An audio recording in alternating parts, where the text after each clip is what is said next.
Olá, pessoal do nono ano, tudo bem com vocês? Professor Felipe, eu estou aqui gravando mais uma videoaula para vocês, tá? E vim trazer um novo conteúdo, tá? Hoje nós vamos falar sobre a Guerra do Paraguai. Vamos falar mais sobre os precedentes, né? É o que aconteceu antes da Guerra do Paraguai. Vamos ver os antecedentes, tá? A Guerra do Paraguai, lembrando que aconteceu no século XIX, tá? Mais precisamente lá na década de 1870, tá bom? É, Vamos lá. Eu estou trazendo um sistema de slides para vocês, então vamos acompanhar aí na tela. Vamos ver se vai dar certo, tá bom? O primeiro slide aqui traz uma obra, é uma obra muito famosa do pintor Pedro Américo, que é a Batalha do Havaí, tá? É uma obra que mostra uma batalha muito importante que teve durante a Guerra do Paraguai, tá? E indo para o outro slide, né, eu pergunto a vocês, né, você tem conhecimento das guerras que o Brasil já participou? Né? O Brasil ele já participou, né, de algumas guerras, né, e eu acho que as mais marcantes, né, que a gente conhece, pelo menos, são as duas guerras mundiais, né? O Brasil ele participou das duas grandes guerras mundiais, apoiando aí sempre o lado aí dos aliados, né? Na Primeira Guerra Mundial e na Segunda Guerra Mundial, né? Teve essa participação, né? Só por curiosidade aí para vocês, né? Além da Guerra do Paraguai. Agora vamos analisar aqui os contextos históricos, né? Os contextos históricos que o Brasil viveu, né? Os períodos, né, que o nosso país passou, né, durante a história. Nós temos o período que é conhecido como Brasil Colônia, né, só para a gente se situar mesmo, né, que foi compreendido entre 1500 e 1815. E a gente define como um período de organização do território em capitanias hereditárias, né, e onde teve a fundação da empresa açucareira, né, onde tinha os engenhos de açúcar, né, lembra das moedeiras, onde moía a cana-de-açúcar, os escravizados trabalhavam nas lavouras de cana, né, fazendo todo esse processo, né, para gerar o açúcar. Tem todo esse período, né? Então, esse é o Brasil Colônia, de 1500 a 1815, vai se modificando, logicamente, não fica só nisso, mas depois nós vamos ter o Brasil Império, né, com o Primeiro Império, que vai de 1822 a 1831, que é o período em que Dom Pedro I governa, né, após o processo de dependência, claro, em 1822, né, logo no início, né, que é declarado o Império do Brasil, né, e o que acontece? Em 1831, ele abandona, o Dom Pedro I abandona o Brasil e deixa o Dom Pedro II, seu filho, com 5 anos como herdeiro, né? Então, período do Primeiro Império, Dom Pedro I governa até 1831, abandona o Brasil, deixa o Dom Pedro II como herdeiro, de 5 anos, vai embora, né? E aí, a partir daí, tem o período de regência, né? O que é o período de regência? De 1831 a 1840. É o período em que o Dom Pedro II, que é um garoto ainda, não pode assumir o trono, porque ele é menor de idade. E aí os regentes assumem, né? Tem o regente Feijó, por exemplo, tem uma época que tem 3 regentes, né? Então, são várias pessoas que assumem o governo do Brasil nessa época, né? Porque o Dom Pedro II não pode assumir porque é menor de idade. Aí tem o golpe da maioridade, né? Onde o Dom Pedro II assume, né, o trono com 14 anos, em 1840, menor de idade, né? Por isso que é um golpe, né? E aí começa o período do Segundo Império, de 1840 a 1889, né, que é o período do governo de Dom Pedro II, que é caracterizado por fortalecimento econômico, político e geopolítico na região lá da Bacia do Prata, que é onde a gente vai ver, tá?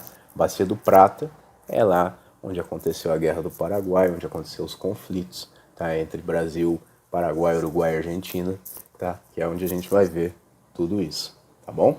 Então, só para contextualizar, próximo slide aqui nós vamos relembrar quem foi o Dom Pedro I, né? Dom Pedro I, ele logicamente dentro do contexto que a gente quer, né, ele se tornou príncipe regente do Brasil, nomeado pelo pai, Dom João VI, quando o mesmo retornou para Portugal, né, porque eles iam perder o trono se eles não voltassem. Eles estavam morando aqui no Brasil, eles trouxeram a corte aqui para o Brasil. Aí eles fizeram a mesma coisa com Dom Pedro I, né, os deputados liberais, lá depois que Dom João VI morreu, os deputados liberais de Portugal pressionaram Dom Pedro I para voltar para Portugal também. Mas ele não quis, ficou aqui no Brasil, declarou a independência, né? Ele recusa, né? Em 1822, declara a independência do Brasil e continua aqui no Brasil, né? Vamos lá, o Dom Pedro II, que é o filho dele, o filho do Dom Pedro I, né, ele também é filho da Dona Maria Leopoldina da Áustria, que era a esposa do Dom Pedro I, e ele assumiu o trono com 14 anos, no golpe da maioridade, tá?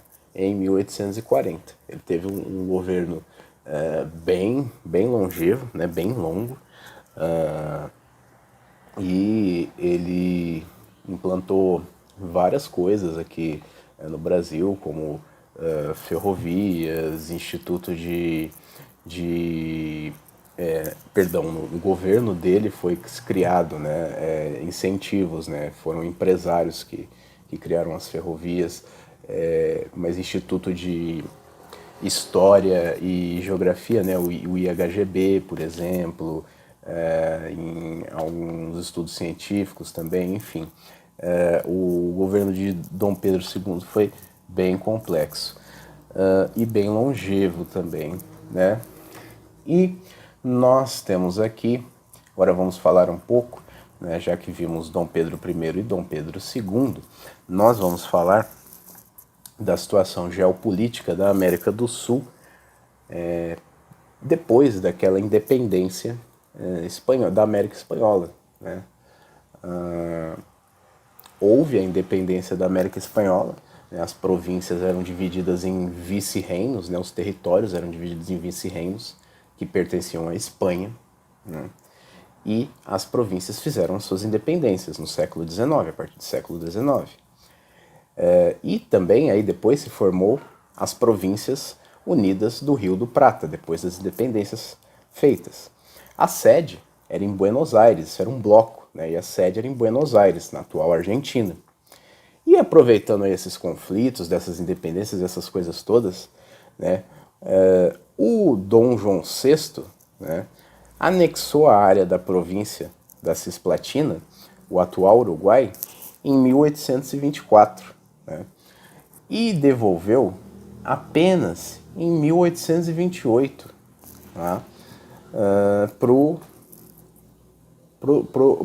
povo, né, e num acordo, né, de paz mediado pela Inglaterra. Né, então ele anexa a província da Cisplatina, que é o atual território do Uruguai, ali perto do Rio Grande do Sul, né, devolve depois em 1828 só, né, e aí depois é reconhecida a independência, tudo, mas é ali que inicia-se esse conflito, né, quando o Brasil se apossa desse território. E a Argentina também quer se apossar do território do Paraguai, né?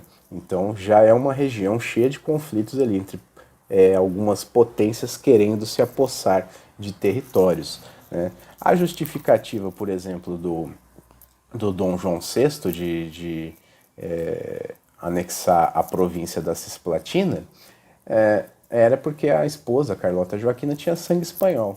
Olha só, vejam, né? Veja aqui, no próximo slide, para vocês terem uma ideia, a localização, né, de como era o mapa aqui das Províncias Unidas do Rio do Prata, né? Você tem os territórios da Argentina, né, do Chile, e a Cisplatina, que era o Uruguai, que o Brasil anexou, dá para ver bem, tá? Esse próximo slide mostra para a gente aqui se localizar a Bacia do Prata, destacando os rios Uruguai, Paraná e Paraguai, tá? Por quê? Porque eu decidi trazer esse mapa. Porque essa bacia, essa região, é uma fonte de escoamento desde essa época, desde a época desses conflitos, né, que foi anexado a Cisplatina, de que Brasil e Argentina estavam brigando ali, né, com a Cisplatina e o Paraguai. Então essa região, ela é uma região estratégica, né? Por quê? Porque aqui são os encontros dos rios e aí eles escoam para o mar. E aqui era onde era a principal rota de escoamento dos produtos para a Europa, né? A grande importância, né? Como a gente pode ver no próximo slide aqui, né? A grande importância da Bacia do Prata é o escoamento de mercadorias para a Europa. Então, todo mundo ali queria dominar, né? E é aí que vai surgir os conflitos para a Guerra do Paraguai, tá? Aqui nós temos o próximo slide da atividade, tá bom? E é isso, eu vou combinar com vocês, a gente combina pelo WhatsApp, pelos outros contatos, tá? De quando vocês devem entregar. Espero que a videoaula tenha ajudado todos vocês, tá? Um grande abraço, se cuidem, tá? Sigam todos os protocolos sanitários, tá? E é isso aí. Um grande abraço para todos vocês.